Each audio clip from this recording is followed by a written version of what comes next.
Heipparallaa, terveysintoilijat. Oletteko valmiita sukeltamaan ketogeeniseen elämäntapaan ja löytämään täyden potentiaalinne? Aloitetaan ketomatkanne oikein muutamalla tärkeällä vinkillä ja niksillä. Ensinnäkin vaihdetaan kehonne polttoaine sokerista rasvaan alentamalla insuliinitasoja. Taikakaava.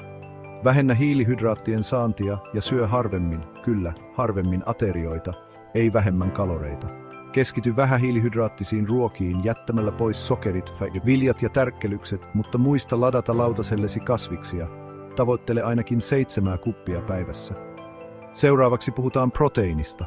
Pidä annoskoot kämmenesi kokoisina ja valitse rasvaisempia vaihtoehtoja, kuten kalaa, juustoa tai lihaa, jossa on hieman rasvaa. Ja älä unohda lisätä terveellisiä rasvoja ruokavalioasi. Ajattele avokadoa, oliiviöljyä ja voita. Mutta vältä tulehdusta aiheuttavia öljyjä, kuten rypsi- tai soijaöljyä. Nyt tulee pelin muuttaja, jätä välipalat väliin ja kokeile pätkäpaastoa.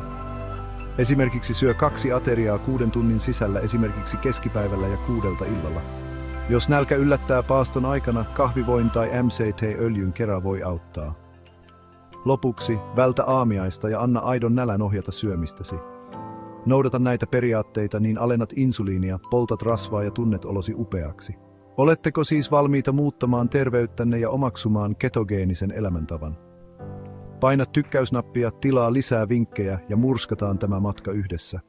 Nähdään seuraavassa videossa.